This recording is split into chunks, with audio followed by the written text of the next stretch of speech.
आप देख रहे हैं लॉ मास्टर। मैं नितेंद्र देव और मैं अंकित जैन। आज एक और नया वीडियो हम आपके सामने लाए हैं। आज के वीडियो में हम डिस्कस करेंगे हिंदू मैरिज एक्ट 1956 के सेक्शन 9 के बारे में।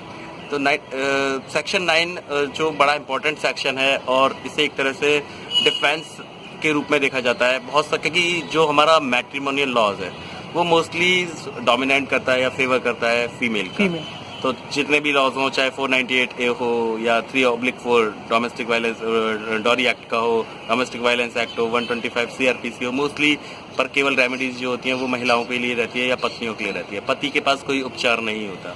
पति बस चाहे तो एक ही उपचार कर सकता है। अगर विदाउट रीजनेबल कॉज पति को डेजर्ट कर दिया है पत्नी ने, तो पति रेस्टिट्यूशन ऑफ कंजुगल राइट के लिए अप्लाई कर सकता है इन द कोर्ट। सेक्शन 9 में वो तो ये एक रिलीफ होती है कि जहाँ पर, क्योंकि बहुत सारे केसेस ऐसे हम देखते हैं कि जहाँ पत्नी ने एलिगेशन लगा दिया है कि मेरे को मात्र पहने हुए कपड़ों में घर से निकाल दिया, मुझे पति ने निकाल रखा है।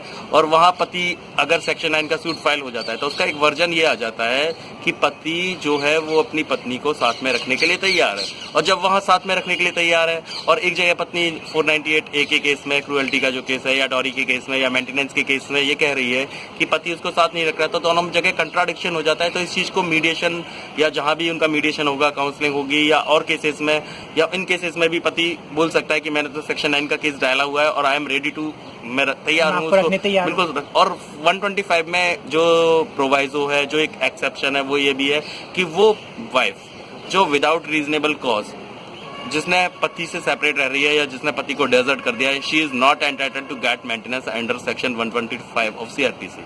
तो यानी जिसने बिना कॉज के पति को डेजर्ट कर दिया है, पति के साथ नहीं रह रही, तो वहां पर वो पत्नी मेंटेनेंस क्लेम नहीं कर सकती। तो ये बड़ा इंपॉर्टेंट सेक्शन है। और जनरली अगर कोई भी पति जिसका मैट्रिमोनियल डिस्प्यूट्स हो जाता है, तो अगर वो अपने पत्नी को साथ में रखने के लिए तैयार है और पत्नी नहीं आ रही है, या क्योंकि बहुत सारी जगह ये भी होती है कि जैसे डाउरी है, तो सेक्शन 13 में जो ग्राउंड्स है फॉर द डाइवोर्स, अगर कंटेस्टेड पत्नी डाइवोर्स नहीं दे रही है और पति डाइवोर्स चाहता है, तो वहाँ वन ऑफ द ग्राउंड है डेजर्शन।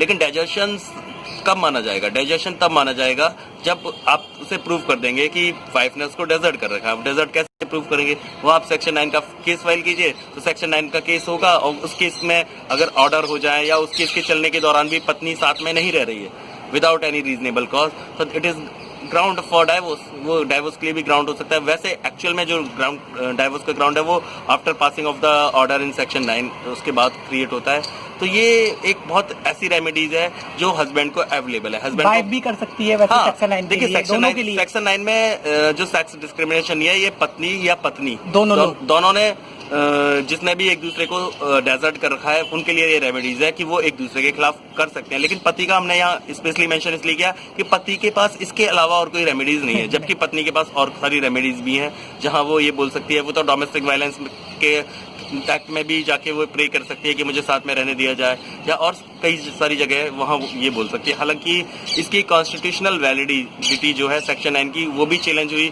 कई सारे केस आए जो तो वहाँ उसमें इन्होंने कहा, ये तक कह दिया कि कुछ समय के लिए जो सेक्शन 9 था वो अनकॉन्स्टिट्यूशनल भी डिक्लेयर हुआ इस ग्राउंड पर कि क्योंकि किसी भी को आप कंपेल नहीं कर सकते कि वो जबरदस्ती उसके साथ में रहे। ठीक, लेकिन उसके बाद जो सरोज रानी वाला केस आया था, उसके बाद ये वापस से कॉन्स्टिट्यूशनल डिक्लेयर हो गई और आज इन फोर्स है।